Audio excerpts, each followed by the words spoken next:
Allahumma salli wa sallim ala sayyidi wa habibi wa tabibi qalbi wa jasadi wa ruhi sayyidi rasulillah Muhammad ibni Abdillah صادق الأمين وعلى آله وصحبه أجمعين اللهم صل وسلم على سيدي وحبيبي وطبيبي قلبي وجسدي.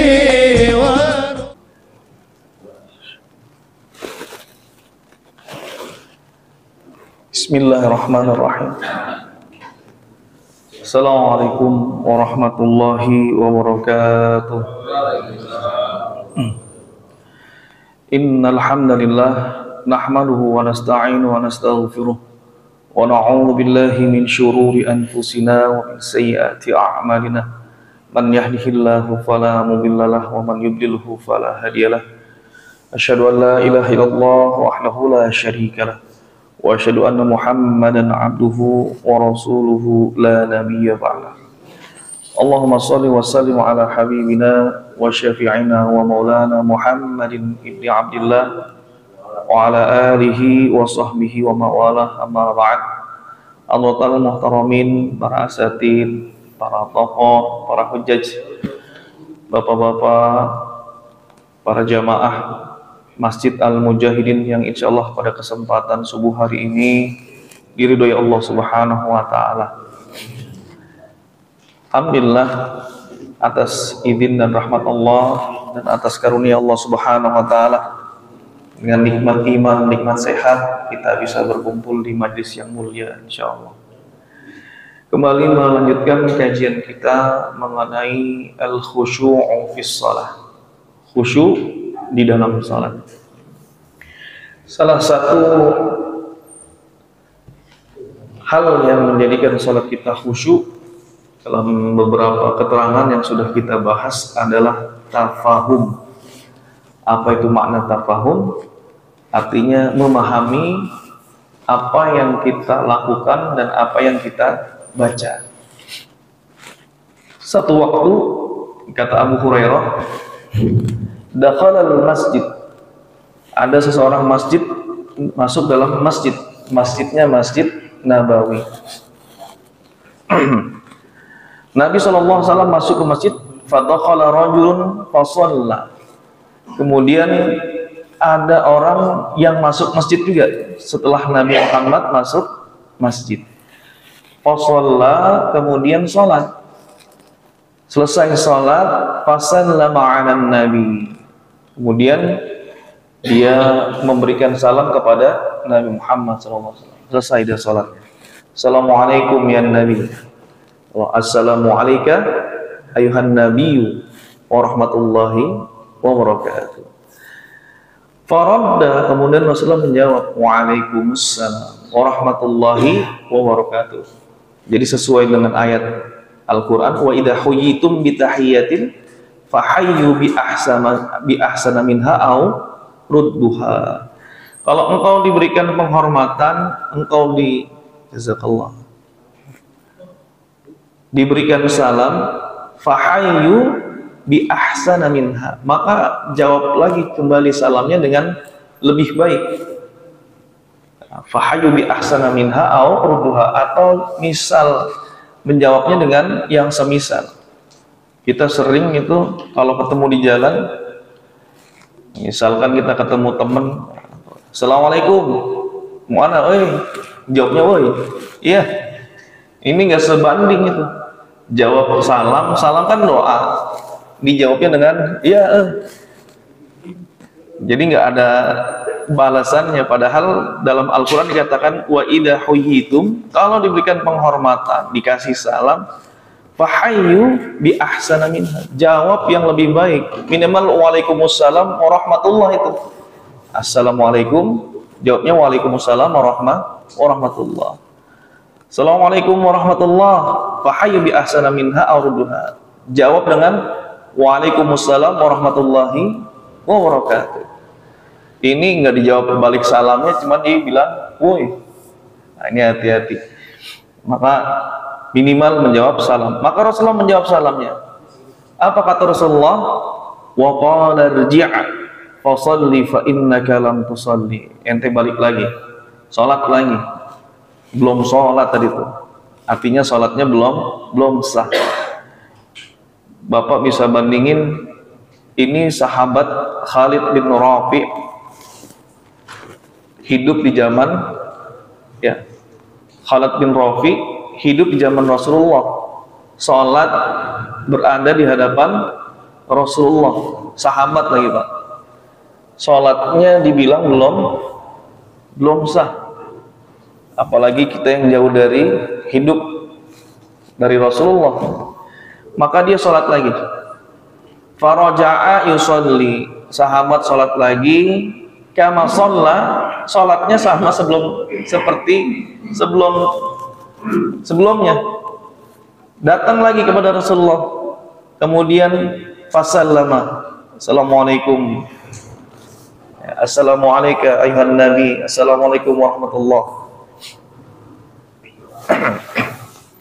Faqala irji, kemudian setelah Rasulullah menjawab salam, ente balik lagi, irji fa innaka lam tusalli, fa sholli fa innaka lam tusalli. Dua kali sahabat sholat dibilangnya belum sholat. Kemudian sampai 3 kali, akhirnya karena sahabat udah bingung, kita sholat kagak bener-bener dari tadi, ditegurin terus sama Rasulullah, emang kenapa? Akhirnya apa kata sahabat Khalid bin Rafi? Ya Rasulullah walladzi ba'atsaka, demi zat yang telah mengutusmu wahai Rasulullah, bil haq, dengan sesuatu yang benar, ma uhsinu ghairah, saya udah kagak bisa ngelakuin yang lebih baik daripada salat yang ini. Fa'alimni, nah, maka ajarkan saya salat. Artinya orang udah kalau udah dia membuka diri minta diajarin, hatinya terbuka, maka disitulah peluang ilmu masuk dalam hati. Dia udah nggak ngerti. Fa'alimni Rasulullah, ajarin saya. Maka kata Rasulullah, idza qumta ila shalah, kalau mau sholat, fakabbir, maka bertakbir. Nanti hadis ini menjadi hadis patokan rukun sholat. Jadi rukun sholat yang pertama, fakabbir, bertakbir. Ada nggak kalimat Rasulullah? Warfa' yadaka, angkat tanganmu hadwal udunain, angkat tangan sejajar dengan telinga. Nggak ada. Cuman kata Rasulullah, fakabbir, kalau mau sholat takbir. Maka ulama ambil rukunnya berarti takbir. Nggak angkat tangan, nggak apa-apa, tapi sunnahnya ngikutin Rasulullah, shollu kama ra'aitumuni usolli. Habis takbir apa? Tsumma qra' ma tayassara ma'ak, kemudian baca yang ringan-ringan. Faqra'u ma tayassara minal Qur'an.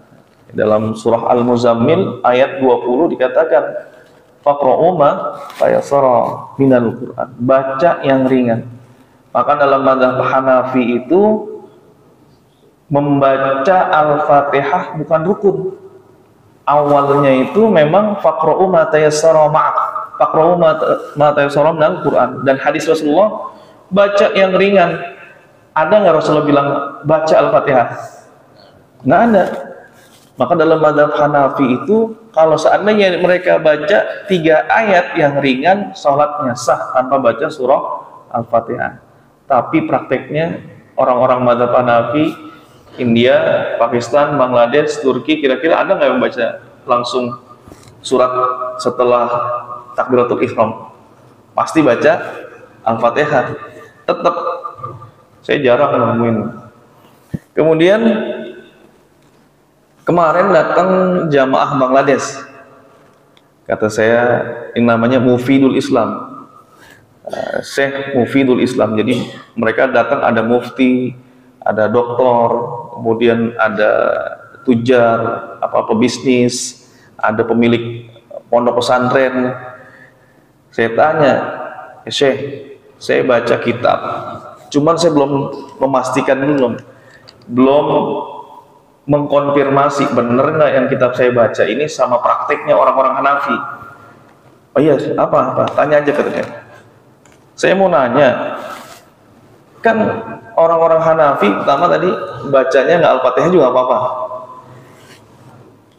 Terus kalau sholat itu dalam mazhab Hanafi disebutkan kalau makmum tuh nggak baca surat. Iya benar. Kata dia kan, man kana lahu imam fa kana lahu qiraah. Barang siapa dia mempunyai imam, artinya dia sholat sebagai makmum, maka bacaan imam adalah bacaan dirinya. Ngapain lagi? Kemudian wa idza quri'al Qur'an fastami'u lahu wa ansitu la'allakum turhamun. Kata dia, kalau dibacakan Al-Qur'an, dia mendengarkan agar kamu mendapatkan rahmat. Ya kita nggak baca. Nah, di sholat sir, duhur, asar, maghrib, duhur, asar kan nggak dibacain. Terus kenapa nggak dibaca? Udah dibaca imam. Nah tadi ya, berarti benar. Artinya memang yang tertulis dalam kitab-kitab buku Imam Hanafi atau dalam kitab-kitab Hanafi, Imam Hanafi nggak punya kitab lah, dibukukan oleh murid-muridnya. Dalam mazhab Hanafi mereka memang tidak membaca Al-Fatihah sama sekali. Kalau jadi makmum, kata dia, kata saya, hadisnya la salat liman lam yaqra bi Fatihatil kitab gimana? Tidak sah seseorang yang tidak membaca Al-Fatihah. Itu buat munfarid, itu buat orang yang sholat sendirian. Kalau udah ada imam, ya enggak. Oh, ya Syekh, berarti apa yang saya baca memang benar dipraktekin sama orang-orang Hanafi, kata saya. Iya, mafhum katanya. Maka orang-orang Hanafi itu maqra' ma tayassara ma'ak minal Qur'an, baca yang ringan-ringan. Baca apa Pak? Yang ringan, Kulhu, Falak, Anas ya. Kalau sekarang kita sudah masuk di Pak D itu surah At-Takatsur. Nah itu ringan tuh. Apalagi sudah bisa dipahami itu. Alhaakumut takatsur. Udah di-story artinya Pak? Pak Ayat udah ya? Ada yang masih ingat artinya kemarin? Setor apa Ustaz itu? Alhaakumut takatsur. Alha itu melalaikan ya. Alha, ya kita coba mengulang ini tafsir yang sudah dipelajari biar lebih memahami bacaan sholat. Taqdimu ghairul manfa'ah ila minal manfa'ah. Yang namanya alha itu diambil dari kata-kata lahun. Lahun itu artinya, kalau kita innamal hayatud dunya la'ibun wa lahun. Hidup di dunia cuma main-main doang. Lahun itu sebenarnya memprioritaskan sesuatu, taqdimu ghairu naf'in minan naf'i. Memprioritaskan sesuatu yang tidak bermanfaat dari yang bermanfaat. Memprioritaskan apa? Waktu, at-takatsur, memperbanyak waktu yang tidak bermanfaat ya daripada kepada yang bermanfaat.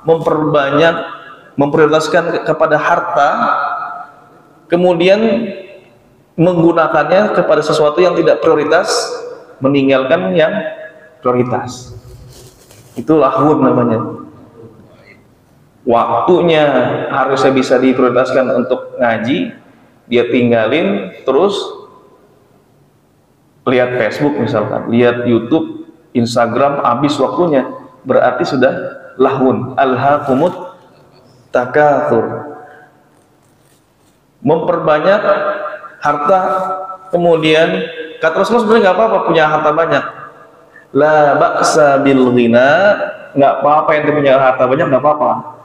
Limanit taqallah, untuk orang-orang yang bertakwa kepada Allah.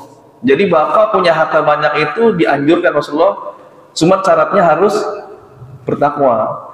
Karena kalau nggak bertakwa nanti at-takatsur, hartanya jadi pindah dari sesuatu yang harusnya prioritas kepada yang enggak prioritas.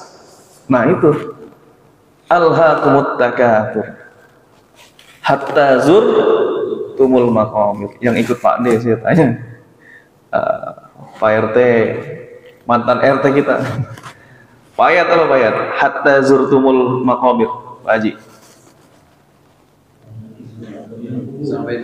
Sampai masuk ke dalam kubur. Jadi makna di situ ada zurtumul maqabir, ziaratul kubur, ziarah kubur. Saya mau tanya, kira-kira yang namanya ziarah itu lama nggak? Apa mau netep di situ? Ziarah ke Wali Songo. Apa mobilnya mau di situ bertahun-tahun? Apa cuma sekedar lewat doang? Nah, sekedar lewat. Ziaratul kubur, makna yang pertama itu masuk dalam kubur, meninggal, at-tawaffa. Yang kedua, makna hakiki, ziarah beneran. Jadi orang-orang Ansor itu ada Banil Harith wa Harithah itu, mereka saling membangga-banggakan nenek moyangnya. Ini nenek moyang gua nih paling berjasa di Mujahidin. Ini yang paling berjasa. Ini yang paling kaya nih di sekitaran Mujahidin nih. Terus yang lain lagi, ini yang paling kaya. Sate zurtumul maqabir, sampai ke kuburan. Nah ini makna benerannya. Dua-duanya datang ke kuburan. Dua grup ini tunjuk-tunjuk kuburannya. Ini nih si fulan almarhum nih, dulu nih berbuat paling banyak di sini di komplek kalian dua-dua. Hatta zurtumul maqabir. Kemudian hatta zurtumul maqabir itu ziarah kubur, artinya bahwa yang kita lewatin itu sementara akan menuju kepada yang baqo, itu alam akhirat. Sekedar doang. Jadi masuk ke dalam kuburan itu sebentar, cuman ziarah doang. Ente memperbanyak harta buat apa? Kan kalau kita lewatin jembatan, kan lewat doang sebentar itu. Kira-kira mau bangun rumah di jembatan? Nanti yang dibawa ke sono. Jangan memperbanyak harta yang nggak bermanfaat. Memperbanyak harta boleh, tapi buat yang di sono. Nanti yang kenal. Nah, makanya prioritasin, jangan alha, jangan lahun. Tidak memprioritaskan kepada sesuatu yang bermanfaat. Alhaakumut takatsur hatta zurtumul maqabir. Ada selanjutnya 3-4 itu, kalla saufa ta'lamun tsumma kalla sawfa ta'lamun. Ada 2 ya, diulang ya. Kalau bahasa sekali-kali tidak. Kalau bahasa kita jangan begitu. Janganlah begitu, nanti ente bakalan tahu. Tahu apa? Yang pertama itu akan melihat akibatnya di kuburan, yang kedua di neraka. Penekanannya gitu. Kalla sawfa ta'lamun, kembali ke tsumma kalla. Jangan begitu. Kalau ente masih aja modelnya yang bangga sama harta, ya, kemudian hartanya nggak jadi prioritas untuk akhirat, bangga sama anak-anak, sama keturunan, sama nenek moyang, ya, berbangga dengan ataupun melalaikan, di sini melalaikan waktu, memperbanyak. Takatsur itu memperbanyak, kan berbahasanya bermegah-megahan. Takatsur, kafir banyak. Takatsur memperbanyak. Qata'a atau qat'un, ya, memotong. Taqatu, potongan-potongan. Nah, memperbanyak. Kemudian kalla sawfa ta'lamun tsumma kalla sawfa ta'lamun. Jangan begitu. Ente kalau udah ngeliat neraka baru tahu rasa.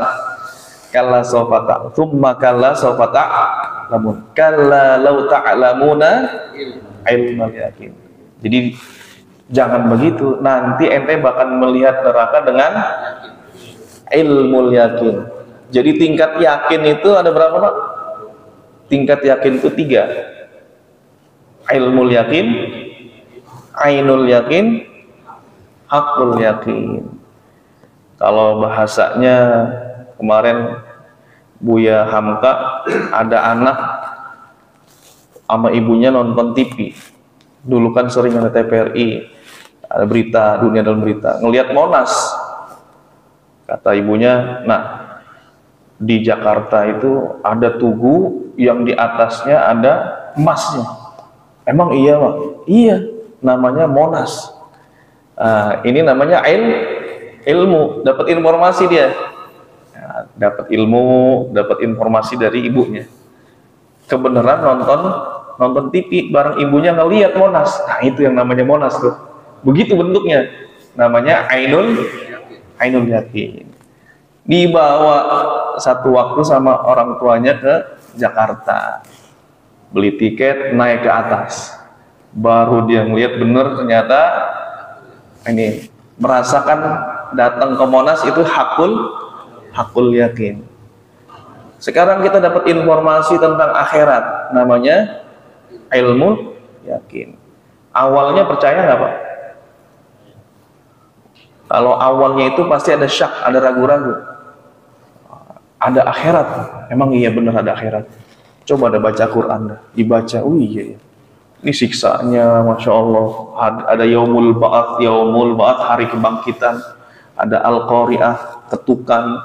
Ada waqi'ah, kejadian, al-haqqah, kejadian yang pasti. Kemudian banyak al-ghasyiyah yang diliputi dengan rasa panik, cemas, ghasyiyah. Semua disebutkan dalam Al-Quran itu. Yaumul akhir, ada yaumul akhir, ada yaumul qiyamah. Tadi surat al-qiyamah namanya qiyamah. Ada surat al-insyiqaq, yang membelah. Ini dibaca tuh. Kalau bacanya baru sedikit, nanti informasinya takutnya juga sedikit. Maka kata Allah, innama yakhshallaha min ibadihil ulama. Yang takut sama Allah itu adalah orang-orang alim, ulama. Kenapa? Karena semakin alim semakin bertambah informasi. Di kecamatan ada pembagian sembako. Yang pertama kali mungkin emang bener loh, kan belum yakin. Datang ke PRT, iya ada pembagian di sana. Yang bilang Pak RT, nambah yakin, oh iya berarti bener nih. Akhirnya ngelihat ke sono, ada yang ngantri, Ainul Yakin. Ngantri sendiri, dapetin sembako, hakul yakin. Hanya sekarang informasinya ketika bertambah, semakin yakin. Maka bahasanya Al-Quran, ulama atau alim itu kan bertambah informasi. Nah, makanya orang yang bertambah informasi tapi belum bertambah petunjuk, belum mau jalan ke sono, informasinya jelas. Ada pembagian sembako, Pak RT dikonfirmasi iya, sekretarisnya bilang iya, tapi belum mau jalan ke sono juga, butuh. Nah, berarti ini orang belum mendapatkan hidayah. Manisdada ilman, barang siapa mendapatkan informasi walam yazdad hudan, belum ada petunjuk untuk menjalankan, karena hudan itu hidayah. Ada hidayatul taufik, ada hidayatul irsyad. Hidayatul irsyad itu informasi, petunjuk informasinya, nanti jalan ke sono. Atau mau mau jalan ke sono, ini caranya begini, ambil kuponnya, ini namanya hidayatul irsyad. Hidayatul taufik diambil dari kata-kata waffaqo yuwaffiqu taufiqan. Artinya taufik itu sesuai. Sesuai apa? Sesuai dengan keinginan Allah. Berjalan menuju tempat yang diinginkan Allah. Artinya setelah mendapatkan informasi, mendapatkan petunjuk, gimana ente? Ya lakuin, namanya hidayatul taufik. Orang kafir itu rata-rata dia punya hidayatul irsyad, punya informasi, petunjuk informasi Allah kasih tuh. Tapi kadang-kadang belum dapat taufik dia. Artinya tidak sesuai dengan keinginan Allah, belum masuk Islam. Namanya hidayatul taufik. Tsumma latarawnaha ainal yakin.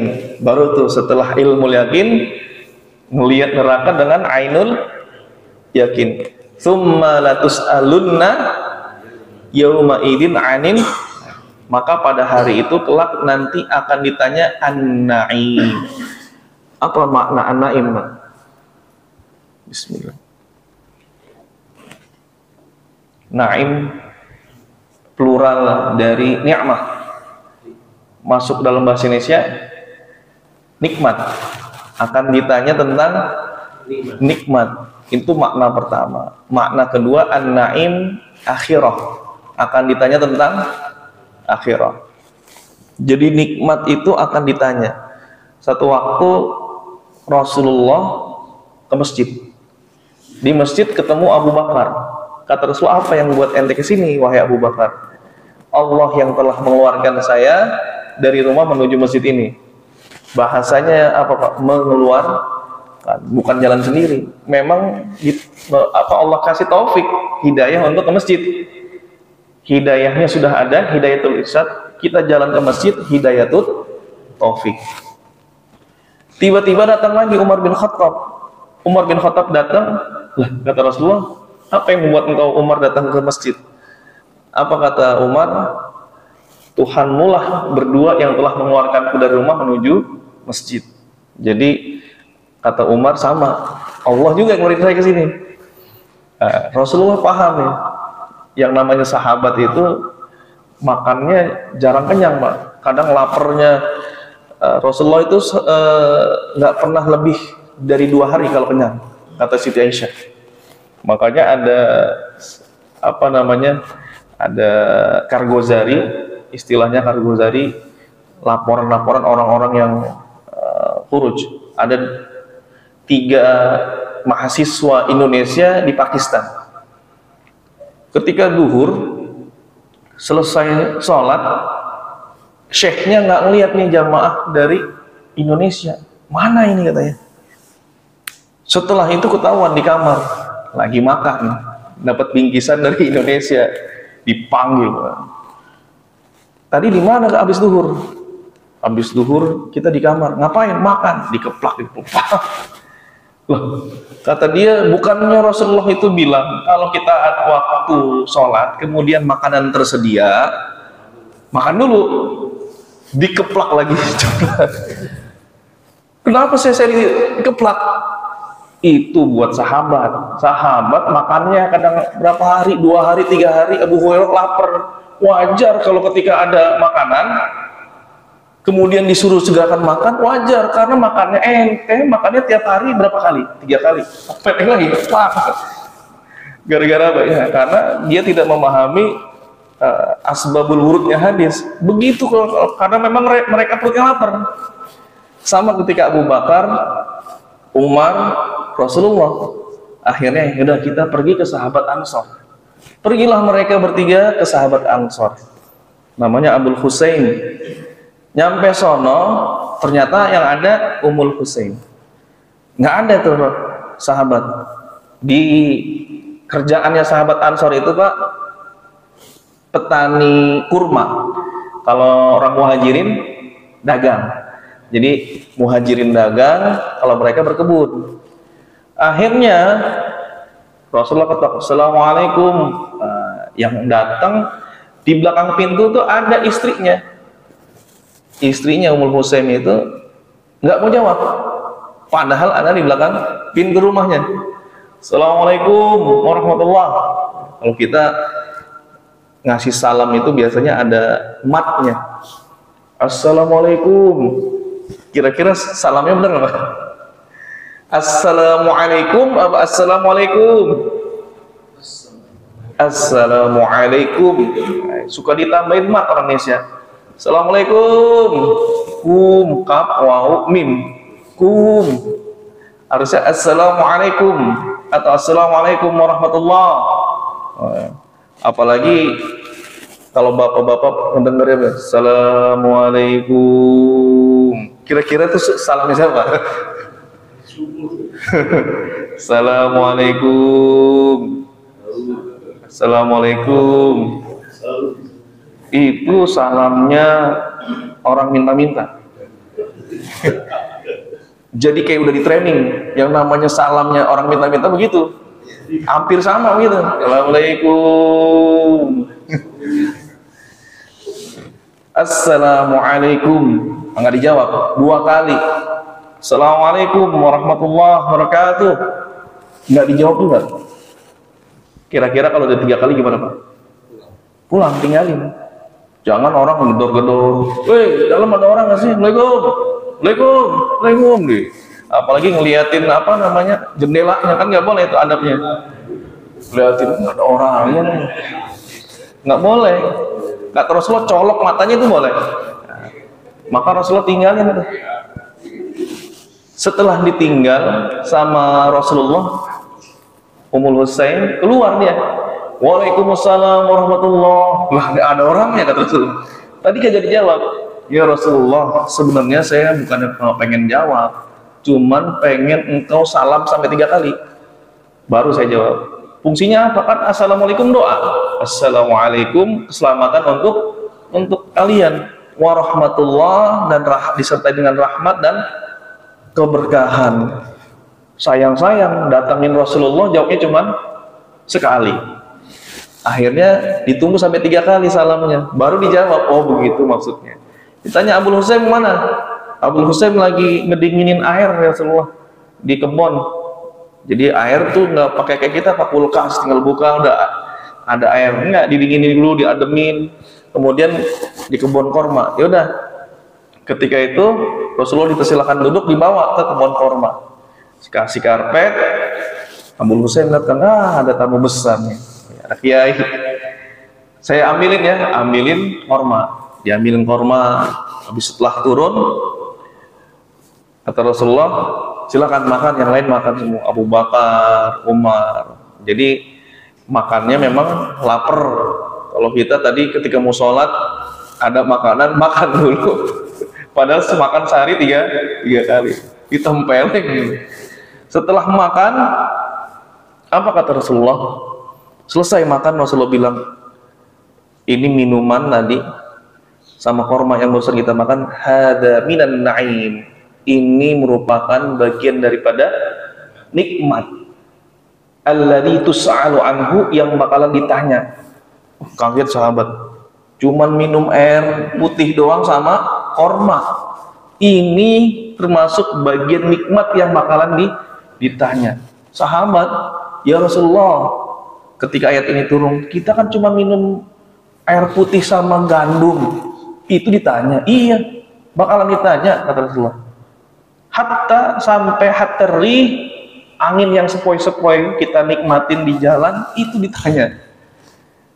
Kemudian air wudhu yang kita gunakan, kemudian wudhunya juga mubadir, ditanya.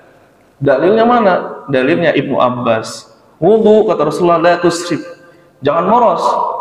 Kemudian kata Ibnu Abbas, sepupu Rasulullah, hatta fima injarin ya Rasulullah, sampai di air yang mengalir. Iya, hatta fima injarin, sampai di air yang mengalir pun ente nggak boleh boros. Berat juga Pak ya. Di sungai air yang ngalir, kira-kira masuk akal nggak? Kalau boros kan airnya jatuh situ juga. Tapi memang la tusrif. Kulu washrabu wala tusrifu. Makan minum jangan boros. Makanan yang Bapak beli, kemudian makanan yang harganya ratusan ribu, ternyata ketika dimakan nggak cocok di lidah. Makanan apaan ini? 200.000 Pak. Mahal buat orang itu. Dan nggak dimakan. Hada minan na'im alladhi tus'alu an. Nanti bakal ditanya tuh. An-na'im itu juga termasuk akhirat. An-na'im termasuk akhirat. Artinya tentang akhirat kita bakal dipertanyakan. Ente pertanyaan akhiratnya dulu di dunia. Ya. Orang-orang bilang tadi di surat Al-Qiyamah, fala saddaqa wala sholat. Nggak percaya mereka, nggak percaya akhirat dan nggak pernah sholat. Fala saddaqa wala sholat. Walakin kadzdzaba, tapi mereka mendustakan, wa tawalla, dan mereka berpaling. Nah, orang-orang kafir nggak percaya sama akhirat. Kita percaya sama akhirat. Cuman masih ada bagian-bagian yang akan ditanya sedetail mungkin. AC nyala terus-menerus dan kena juga. Nggak dipakai dinyalain, airnya boros. Bahkan dalam wudu itu sebenarnya membasuh itu Kata para ulama, kan ada basuh, ada usap. Basuh itu minimal kan kotoran, minimalnya sih ada 2 tetes air dari wajah yang ketika kita basuh disebut dengan basuhan. Kalau mashun, usap tanpa ada tetesan air, namanya mashun. Wamsahu biru'usikum, usap kepala. Jadi ketika diusap ya nggak ada tetesan air. Gimana kalau ada tetesan airnya? Ada dalam beberapa pendapat makruh, ada yang mengatakan boleh. Karena kan justru kita di kepala itu banyak banget air, kayak orang mandi. Selesai sholat, wudhu kayak orang mandi. Padahal yang namanya rambut mashun, makanya pecinya bau, airnya banyakan gitu. Nah, ini yang dialami oleh sahabat. Sholatnya ditolak karena mungkin secara gerakan dan secara bacaannya tidak sesuai dan tidak tumak nina. Maka kita dalam rangka memperbaiki sholat, memperbaiki kualitas kekhusyuan, kita bikin tuh setelah kemarin tahu arti dan bacaan gerakan sholat ya, dari mulai takbiratul ihram, tahu artinya, kemudian tahu maknanya. Sekarang masuk ke dalam surat-surat pendek, minimal dari at-takatsur ke bawah. Kenapa pakai at-takatsur? Biasa dipakai tarawih itu. Minimal itu dulu biar nggak berat. Takatsur ditahu apa namanya, dipahami artinya, dipahami maknanya, kemudian disetorkan, Pak. Waktu setor nggak apa-apa, Bapak bantu-bantu dikit, ya, bantuin. Nanti kan ada ujiannya. Yang penting pas ujian bisa, insya Allah ringan itu. Takatsur sampai surah An-Nas. Kemudian tafsirnya kan nggak perlu disetorin. Ya, kalau tafsirnya disetorin bisa setengah jam. Nah, ini masuk sebenarnya pembahasan kita pada kesempatan pagi hari ini itu di surah Al-Fatihah, Maliki Yaumiddin. Ya. Mentadaburi setelah sebelum-sebelumnya Bismillah, Ta'awud, Alhamdulillah, kemudian di Maliki Yaumiddin 5.40. Kalau syuruk jam berapa, Pak Haji?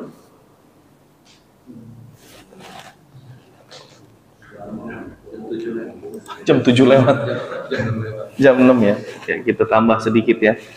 Waktu iktikafnya Maliki Yaumiddin. Jadi kita membahas tentang Maliki Yaumiddin. Malik itu diambil dari kata-kata apa? Milk. Mulku, kerajaan. Berarti ada Malik, ada Malik, raja. Ya, ada raja, ada yang memiliki. Yaumuddin, hari ad-din. Kama tadinu tudanu. Sebagaimana engkau berbuat, maka kamu akan menerima balasannya. Ad-din, balasan.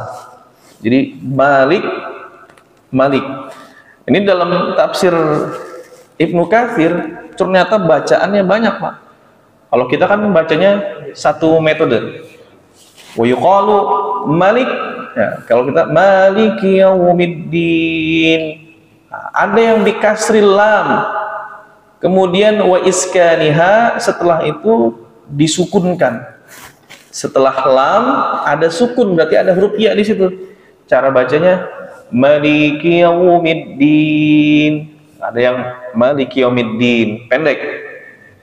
Kemudian ada juga faqara'a Maliki Yaumiddin, setelah huruf kaf ada ya-nya. Nah ini waqad rajaha kullan minal qira'atain rajahuna min haitsul ma'na. Maknanya hampir sama. Kemudian ada sedikit yang gharib, yang rada-rada jarang dipakai dan ini dianggap lemah bacaannya. Imam Abu Hanifah bacanya nggak pernah Maliki Yaumiddin, nggak pernah Maliki Yaumiddin juga. Apa yang dibaca oleh Imam Abu Hanifah? Malaka Yaumiddin. Allah yang memiliki hari pembahasan. Malaka yamliku, memiliki. Malaka. Pernah dengar orang Al-Fatihah baca malaka? Jarang. Kalau yang pendek, orang-orang Maghrib, Maroko, ya pakai warsh, pakainya begitu. Maliki yaumiddin. Sama seperti Imam Syafi'i, ini macam-macam qiraah. Seumur hidup jarang baca Quran. Ya. Imam Syafi'i, Pak. Padahal kalau kita lihat di bulan Ramadan berapa Pak baca Quran? Imam Syafi'i khatam 60 kali. 60 kali, bayangin 60 kali. Satu kali khatam 13 jam. Kalau di YouTube itu cari Sudes kira 100 gitu. Kalau 2 kali khatam sehari 26 jam. Makan minum, sholat, kapan itu? Ada keberkahan, ke waktu yang Allah berikan kepada orang-orang tertentu. Makanya punya. Imam Syafi'i, beliau tidak pernah atau jarang, bukan tidak pernah, jarang sekali membaca Al-Quran. Bacanya Al-Quran.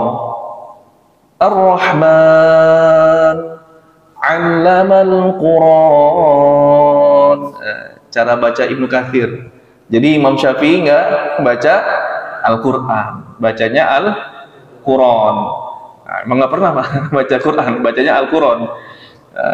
Imam Syafi'i dalam qiraahnya ngikut Ibnu Katsir, kita sebagai madhab Syafi'i ikut Imam Hafs.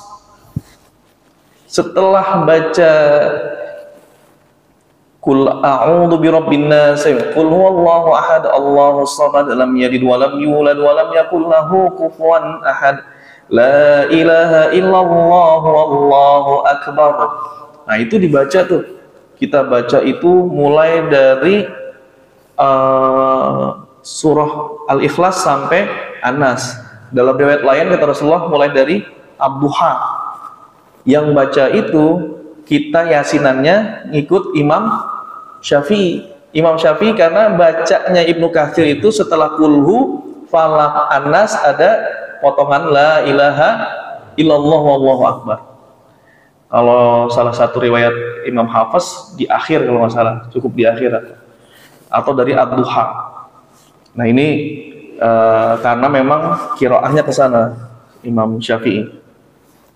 Maliki yaumiddin, maliki yaumiddin, maliki yaumiddin. Apa maknanya? Malik wa malik. Malik raja. Malik pemilik. Malik raja. Tanpa huruf, tanpa apa? Mat. Itu pemilik. Artinya Allah pemilik dan raja. Allah yang memiliki kita dan Allah juga yang menghukumi kita. Bapak punya rumah, kemudian pengen dibangun 4 tingkat, maksimal 3 tingkat misalnya di sini. Harus ada IMB-nya, ada regulasinya. Kalau ente mau bangun 3 tingkat, izin dulu dong. Sama siapa? Pemerintah setempat.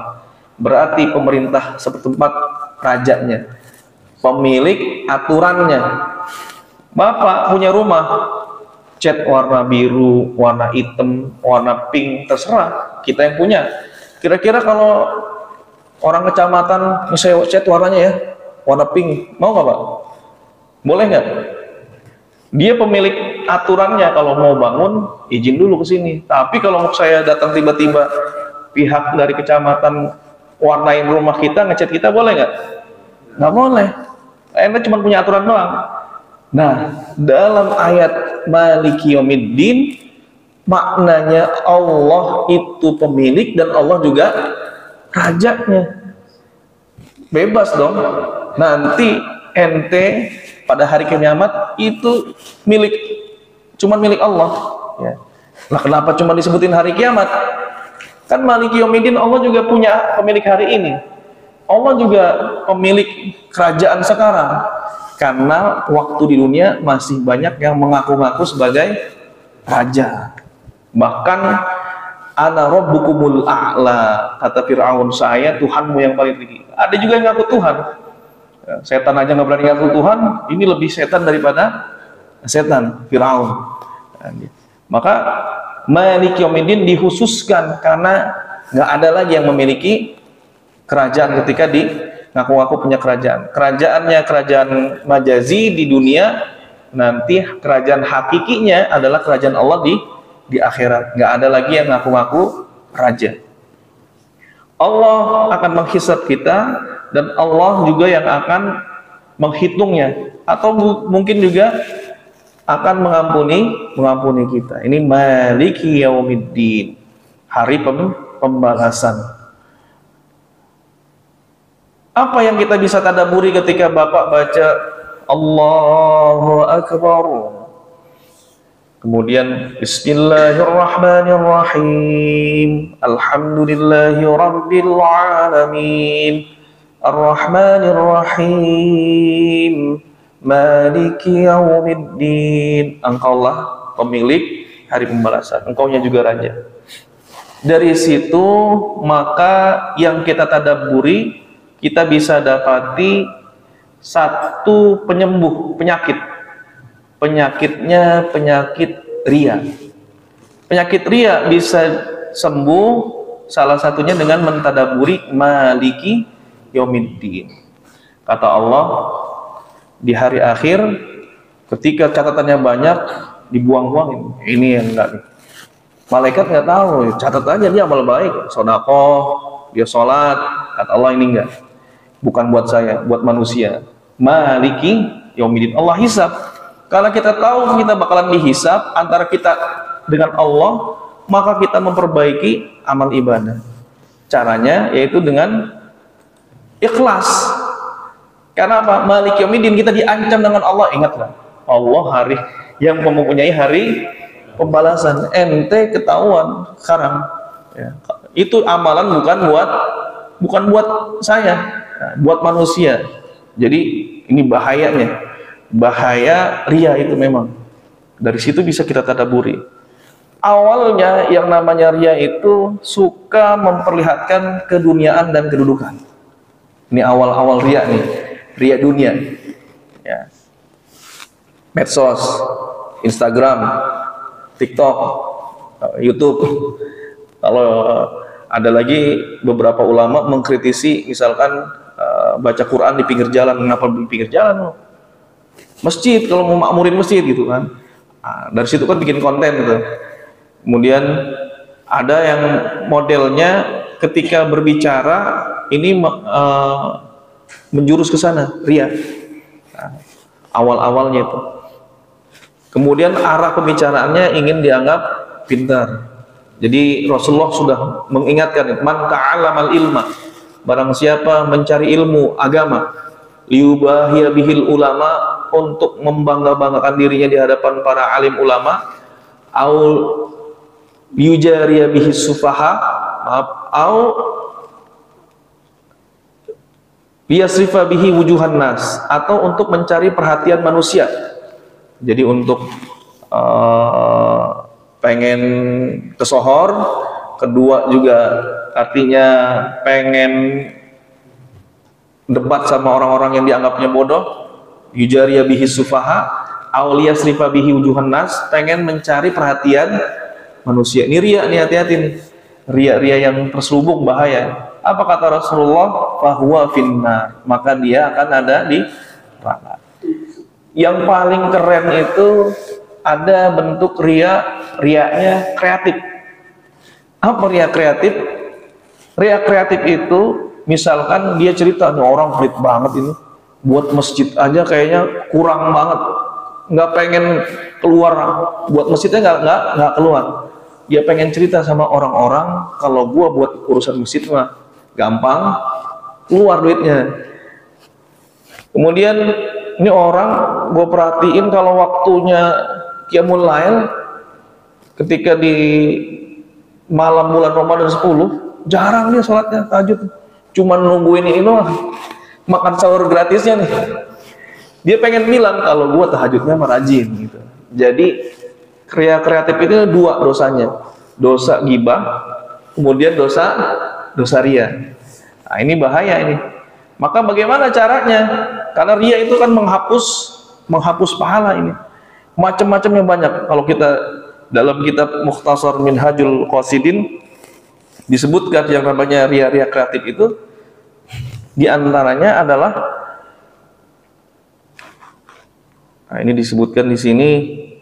Yang pertama ada al-awwal an ya'lam anna sabab ladzi li ajlihi ahabbal jah. Maaf. Nah, memperlihatkan termasuk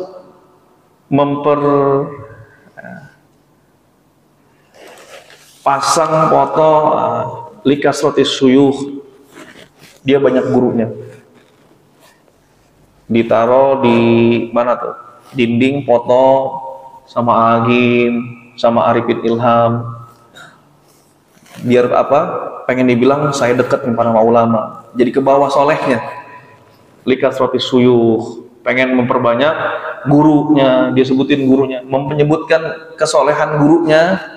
Nah, kenapa? Pengen terbawa soleh juga. Ini bahaya. Kadang-kadang ikut pengajian ulama besar, Habib mana, cuman foto doang, cepret. Guru saya nih, padahal cuma duduk di tablik akbar sekali doang, dibilang gurunya. Udah lama saya berguru sama dia, bergurunya di YouTube, ketemunya di Solo gitu. Nah, ini juga termasuk ria. Ini bahaya nih. Terus bagaimana caranya? Cara mencegah itu semua, ya Maliki Yaumiddin, kita bakalan dihisab dan amalan kita akan jelas di mata Allah. Maka para ulama ini memberikan beberapa upaya, syadud daroi, tindakan preventif. Jadi sebelum ria ada tindakan preventifnya itu. Caranya gimana biar nggak jadi ria? Lihat rotur ria salatah. Jadi untuk upaya agar kita tidak terjebak ria ada 3 cara. Ikhdahuma, yang pertama kata para ulama, an yakhtura qabla syuru' fil amal. Jadi yang pertama itu ketika ada terbesit ria sebelum kita berbuat amal ibadah, ya, sebelum kita sedekah, sebelum kita zakat, ya, kemudian qabla syuru'il amal la yanwi bi amalihi illa arya, ya, ketika dia tidak pengen sedekah dan masuk dalam hatinya untuk berbuat ria, nih orang biar tahu gua amal sedekah di masjid mujahidin misalkan, fa'alaihi an yatrukul amal. Yang pertama kata para ulama, tinggalin, jangan sedekah, jangan sedekah. Loh, kok malah jadi jangan sedekah? Illa an yastahdira al-ikhlas, sampai hati kita benar-benar ikhlas. Jadi istighfar dulu, astagfirullah. Kayaknya gua kalau sekarang ngasih nih, gua bakalan dilihat orang banyak dan kayaknya lebih banyak riaknya daripada ikhlasnya. Kata para ulama, jangan sedekah dulu. Nanti setelah terkumpul hati, ini udah benar-benar ikhlas nih, niat karena Allah, baru sedekahin. Tapi susah itu. Karena momennya memang pas ketika disanjung-sanjung di situ. Momennya nanti hilang. Kalau gue sedekahnya nanti kagak ada yang tahu. Belakangan. Padahal kata para ulama, an yatrukul amal, berhenti dari amal itu jangan, tahan tuh sampai nanti terkumpul ikhlasnya. Ats-tsaniyah, kemudian tindakan yang kedua, an yakhtara riya asyirik. Nah, ini yang berbahaya nih.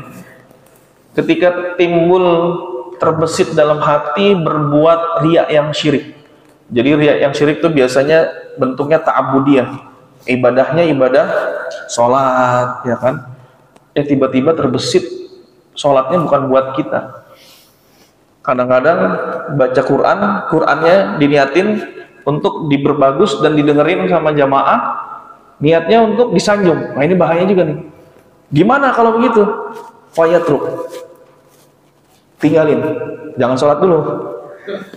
Bingung nanti. Kalau saya tinggalin, imamnya siapa? Ustaz, imam, duluan nih, udah antum aja. Dalam hati ini kayaknya masih ada riaknya, ntar dulu dah, maju dulu. Akhirnya nggak mau maju dia. Nah, tinggalin.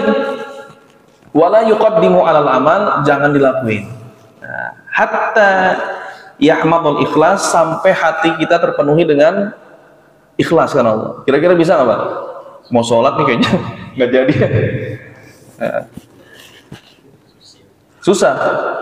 Maka bacaannya iyyaka na'budu, bukan iyyaka a'budu, kepadamulah kami menyembah. Karena beramal ibadah itu berat. Kita bisa duduk di sini karena na'budu, bersama-sama beribadah. Kalimat na dan a'budu beda. A'budu saya beribadah, na'budu kami beribadah. Kenapa kok bacaannya bukan kepada engkau lah aku beribadah? Karena ibadah itu butuh pertolongan orang banyak. Kalau Bapak duduk sendirian, saya ngomong di sini sejam sendiri sama Pak Jayat, kira-kira kuat nggak Pak? Karena banyak kan, jadi bisa nih. Karena kalau sendirian, a'budu saja itu berat. Maka di situ ada rahasianya. Pertama, karena kita lemah, mengakui kelemahan kita nggak mampu beribadah itu sendiri. Maka saya butuh ada namanya tabarruk minas sholihin, mencari keberkahan orang-orang soleh. Bisa kita akhirnya berjamaah untuk beribadah. Na'budu. Yang ketiga, an yakhtura fi atna'il amal al-khalis. Bapak udah dari rumah udah ikhlas niat ngebantu buat masjid karena Allah, ngasih tuh. Kemudian di tengah-tengah banyak yang muji, udah mulai masuk riaknya. Gimana nih? Ini tengah-tengah amal. Di awal kan kita udah ikhlas, tapi di tengah-tengah ternyata kok timbul ada rasa pengen dipuji orang, senang dipuji orang atas apa yang kita kerjain. Fal yadfa'uha, maka hendaknya ditahan. Artinya menolak riya itu istighfar, kemudian memperbaiki diri, bilang ini wa yastamiru, nggak apa-apa, nggak usah berhenti jadi nggak sedekah. Saya ambil lagi dah tadi sedekahnya, Pak, tolong saya uang yang tadi saya balikin lagi dulu. Lu kok diambil Pak? Iya, saya masih belum ikhlas. Nantilah kalau udah ikhlas saya pulang dulu ke rumah, saya baru kasih gitu. Enggak. Kata para ulama, wa yastamiru fil amal, lanjutin aja. Fa indamat al khatra, kalau terus menerus itu riya masih ada di hati, walam yajib nafsuhu ila riya, ya, dan emang tidak bisa terbendung, soha amaluhu, maka amalannya sah, tetap sah. Karena memang itu kita kan berusaha tadi, sudah berusaha istighfar, datang lagi, senang lagi, puji lagi, kemudian ada riya lagi. Nah itu lanjutin aja nggak apa-apa. Soha amaluhu, maka amalnya sah. Tapi dengan terus makanya istighfar banyak, niat dari awal niat karena Allah, dikuatkan azamnya. Saya niat ini sedekah karena Allah, nggak ada tendensi apa-apa saya. Wallahu a'lam. Ini cara untuk menghindari riya. Ini saja yang dapat kami sampaikan. Kurang lebihnya mohon maaf. Pembahasan kita pada kesempatan pagi hari ini mengenai Malik Yaumiddin, yaitu mentadaburi surat Al-Fatihah ayat yang keempat. Mudah-mudahan bermanfaat. Al-afu minkum. Pada bapak-bapak yang ingin bertanya kami persilahkan. Jika tidak kita cukupkan. Cukup Pak? Nah, cukup. Alhamdulillah, jemaah yang insya Allah diridhoi Allah Subhanahu Wa Taala. Mudah-mudahan bisa kita praktekkan selama ini yang sudah mempelajari At-Takatsur. Ini akan berlanjut sampai surah An-Nas, atau sudah Pak Hayat udah Pak Haji Al-Asr udah masuk surah Al-Asr. Nah, ini udah masuk surah Al-Asr, nanti berlanjut terus.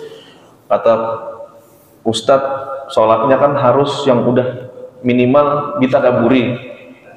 Sampai ada yang udah ikut ngaji, Ustadz saya pakai sholatnya At-Takatsur doang boleh nggak katanya? Kenapa Bu?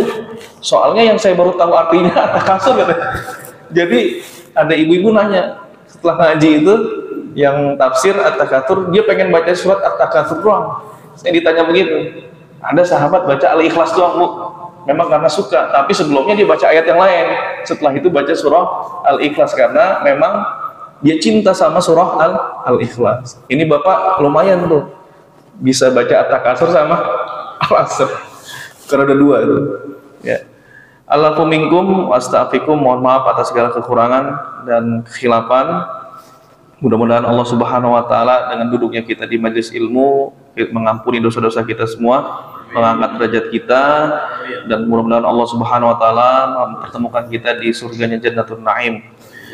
Ya, kita tutup dengan doa kafaratul majlis. Subhanakallahumma wa bihamdika asyhadu an la ilaha illa anta astaghfiruka wa atubu ilaik. Assalamualaikum warahmatullahi wabarakatuh.